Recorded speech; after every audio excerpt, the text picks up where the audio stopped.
नमो राघवाय। जय श्री सीताराम, जय श्री सीताराम, जय श्री सीताराम। अब क्या है कि भगवान की जो कथा है, पार्वती जी से शंकर भगवान कह रहे हैं, जो कि हम अपने जगत गुरु जी की भावार्थ बोधनी के द्वारा आप और हम श्रवण कर रहे हैं।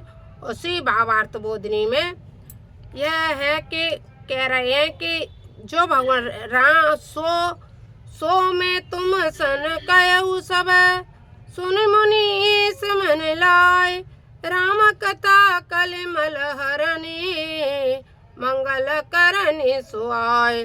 जो राम की कथा है, क्या है वही समस्त चरित्र में तुमसे कह रहा हूँ। हे मुनीश्वर, कलयुग के मलों को हरने वाली, सब प्रकार के मंगल करने वाली सुहावनी सी राम कथा मन लगा करके सुनो।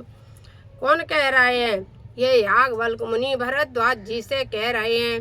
इस कथा को आप ध्यान पूर्वक सुनो। मंगल करने वाली इस कथा को आप लोग भी श्रवण करो। ये तुलसी मैया के दर्शन करते हुए चारों तरफ आंवले, बेलपत्र, वटवृक्ष, इन सब के बीच में ये कथा चल रही है। हमारे यहाँ भी इस छत पे इस गर्मी में बैठ करके, और शीतलता भी कभी होती है, कभी धूप भी होती है, हम और आप इस कथा को बड़े भक्ति और भाव से श्रवण करें, क्योंकि यह जगत गुरु जी की भावार्थ बोधनी है।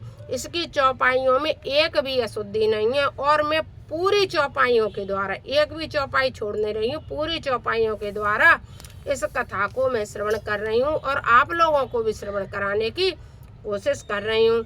जो भी टूटी फूटी वाणी से बनता हो उसे कमेंट बॉक्स में लिख दिया करो। स्वयंभू भगवानी कथा यानी बहुत मंगल करने वाली है। तो क्या हुआ भगवान राम का, क्योंकि बारी बारी चल रहा है वह नहीं बताऊंगी। अब आप कथा ही सुनो, क्योंकि कथा के बीच में विघ्न नहीं होना चाहिए। स्वयंभू मन और सतरूपा, जिनते भई नर श्रेष्ठ अनुपा, दंपति धर्मयाचर जनिका, अजहु गाव सुत जिनके लिका, नप ओतान पाद सुत जासु, ध्रुव हरे भगत भयो सुत जासु, लग सुत नाम पिय व्रत ताई, वेद पुराण प्रशंसय गाये। उन मनु शतरूपा जो थे, उन मनु के प्रथम पुत्र राजा उत्तान पाद थे, जिनके परम भागवत भक्त ध्रुव जी हुए। मनु जी के छोटे और प्रिय पुत्र थे प्रियव्रत, जिनके वेद पुराण प्रशंसा करते हैं। यह देवहूति पुनीता सुकुमारी, जो मुनि कंदर्भ प्रिय नारी। जो कंदर्भ ऋषि को अति प्रिय है, वह देवहूति कंदर्भ ऋषि को दे दी थी। प्रिय नारी, भारी नहीं, प्रिय नारी, सॉरी। आदि देव प्रभु दीन दयाला, जठर धरे उजहे कपिल कृपाला, साक्य शास्त्र जिन्हें प्रगट वखाना, तत्व विचार निपुण भगवाना। जिनको साक्ष्य शास्त्र का बहुत अच्छा ज्ञान था। पुनः उन स्वयंभू मनु की देवहूति एक ऐसी पुत्री थी जो कंदर्भ मुनि की प्रिय पत्नी हुई, अर्थात जिन्हें कंदर्भ जी ने अपनी तपस्या से प्रसन्न कर वरदान देने पधारे हुए भगवान से मुख्य वर प्रसाद रूप में प्राप्त किया था। जिन देवहूति के सर्वसमर्थ दोनों पर दया करने वाले कृपालु आदिदेव भगवान नारायण के अंश स्वरूप कपिल जी को अपने गर्भ में धारण किया था। तत्व विचार में कुशल ऐश्वर्यादि छयों माध्यम से नित्य संपन्न जिन भगवान कपिल जी ने आसुरी आदि आचार्यों को लुप्त हुए साक्य शास्त्र को प्रकट करके उपदेश दिया था।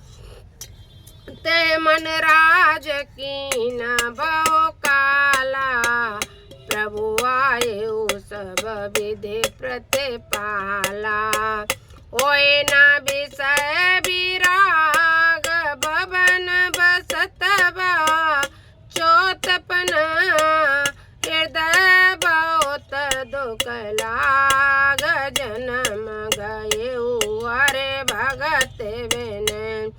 स्वामी मनु को और शत्रुपा के मन में विचार आया कि जीवन निकल गया और हमने भगवान का भजन भी नहीं किया। सत्य बात है, यदि आपने अपना अनमोल जीवन यूं ही व्यर्थ गंवा दिया और भगवान के भजन में नहीं लगाया तो आपसे अभागा संसार में कोई नहीं है।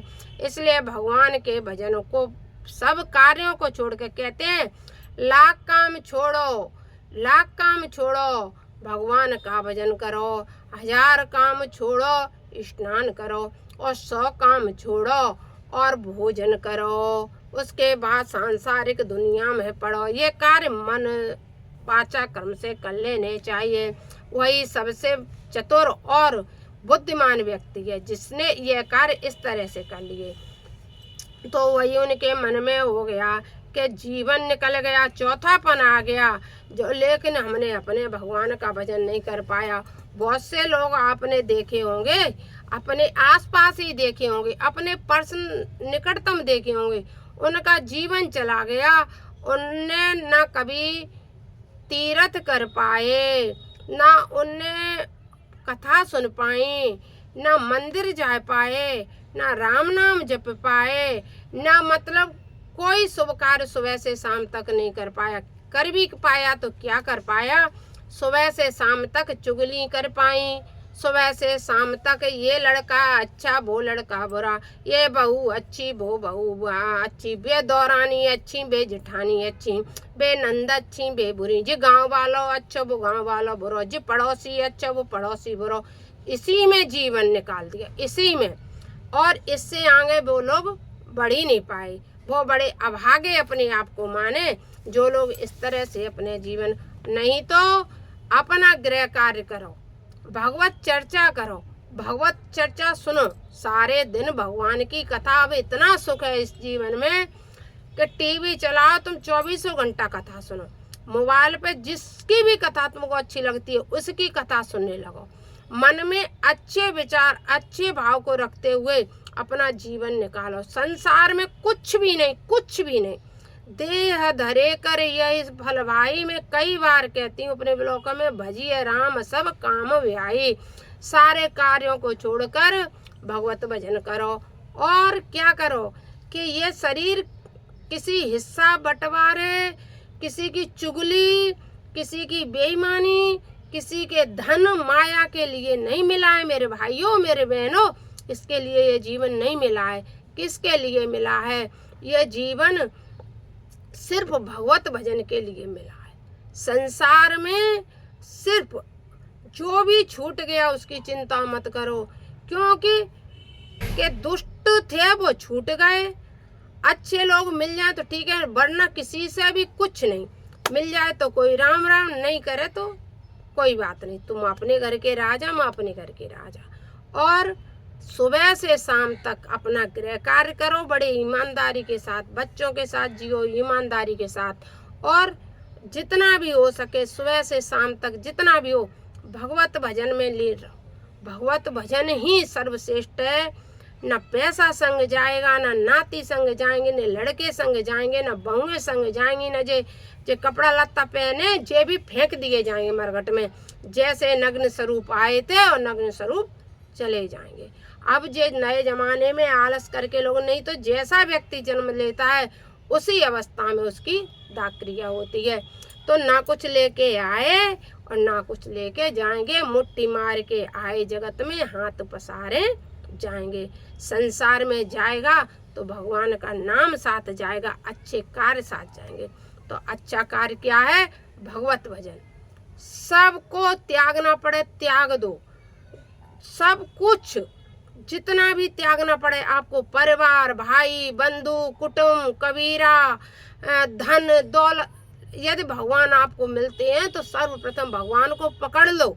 इससे अच्छा कुछ है नहीं। भगवान को पकड़ लिया तो जीवन में कल्याण है, वरना कहीं कुछ है नहीं, बिल्कुल भी कहीं कुछ नहीं है। आपको कहीं कुछ नहीं मिलने वाला है। भगवत भजन को पकड़े रहो, इस तरह से पकड़ो कि यदि आपने एक बार भगवत भजन को पकड़ लिया, और कभी कहते नहीं है कि शायद उनके कान में त्रिलोकीनाथ के में कभी आवाज चली गई और आकर के कभी एक बार उन्होंने ऐसे पकड़ लिया तो उसी से आपका कल्याण हो जाएगा। ये करुणा है परमात्मा की जो मनुष्य तन मिला है, इस करुणा को व्यर्थ मत जाने दो। करुणा व्यर्थ चली गई भगवान की, न जाने पिछले जन्म में हम कौन थे, अगले जन्म में कौन बनेंगे, किसी को कुछ पता नहीं। इसलिए भगवान सीताराम सीताराम जाप करते रहो, उसी से कल्याण हो जाएगा। तो वही सोच करके मनु शतरूप क्या कहते हैं, स्वामी और मनु और शतरूपा दोनों यही विचार करने लगे और वो तपस्या करने लगे। भरबस राज सुतई तब दीना, नारी समेत गगन बन कीना। और उन्होंने अपने पुत्र को राज्य पाठ दे करके वन में चल दिए। समय रहते पुत्रों को जायदाद जो कुछ भी है समय रहते उसका बंटवारा कर दो, और कैसा बंटवारा कर दो जिससे में कि अधर्म ना हो, धर्म अनुसार। चाहे हमने तो सभी पुत्रों को जन्म दिया है कि एक जननी की चार जो बहनें तो चारों कर्म गति न्यारी, एक चढ़े राजा ढोला हो पलकियां तो एक चली सिलहारी। नाथ देखो कर्म कर्म गति न्यारी, जैसा हम कर्म करेंगे वही हमें मिलेगा। तो हमें अपना मन में यह सोच के रखना चाहिए कर्मों के अनुसार सबको मिलता है। हम अपने कर्म खराब ना करें कि इसे हम धनवान बना दें, उसे गरीब बना दें। समय अनुसार हम तो आप सब संसार वालों को सीख दे रहे हैं कि शायद यह कथा सुन करके किसी के मन में कोई बेटा अति प्रिय कोई बुरा लगता हो तो उनके लिए वह सीख है, और सबके मन में बेटे समान है तो उनके लिए तो सीख का कोई कार्य नहीं है। और बच्चों को दे करके अपनी जो भी जरूरत हो समझो तो उसे रख के, और नहीं तो कि गठबंधन तो तय करें जिनके राम न होए, जो भगवान के भरोसे नहीं होए वे सोचें, वरना सही कार्य करोगे धर्म से तो परमात्मा के सहारे किसी चीज की जरूरत है ही नहीं। तो वो चल दिए, कहाँ चल दिए मन शतरूपा, तीरथ बरने मिस विख्याता, अति पुनीत साधक सिद्धि दाता, बसई तहा मुनि सिद्ध समाजा, तही हरस चलो मन राजा। अब तीरथ राज नेमसार में पहुंच गए और वहां जा करके वो करने लगे, तपस्या करने लगे। कहाँ? नेमसार में जा करके। पंत जात सोहई मति धीरा, ज्ञान भगत जनु धरे शरीरा, पहुँचे जाए धैनु मत तीरा, हरस नहाने निर्मल नीरा। और धैनुमती कहते हैं गोमती नदी को, जो आप जाते हैं नेमसार में वहाँ नहाते हैं ना गोमती में, गोमती को धैनुमती कहते हैं। वहाँ मन शतरूपा ने तपस्या की है नेमसार में, वहाँ आज भी स्थान है नेमसार में। जो लोग जाते हैं नेमसार में हमने देखा है, इतना रमणीक स्थान है। वहाँ बैठो, कभी 1-2 घंटे बैठो और नेमसार में जा कर के मौका मिले जरूर जाना नेमसार तीर्थ के काजे, क्योंकि तपस्या के लिए वह बहुत अच्छा स्थान है। थोड़ा वहाँ भजन करो, बैठो, देखो, फिर भगवान की तुम लीलाओं को समझोगे। भगवत प्राप्ति, भगवान में प्रेम धीमे धीमे धीमे करके होता है। इसीलिए तो तीर्थों में जाना, वहाँ विचरण करना, उन स्थानों को देखने से बहुत कुछ लाभ प्राप्त होता है। इसीलिए जो लोग एक बार तीर्थ जाते हैं वो अनेक बार जाते हैं।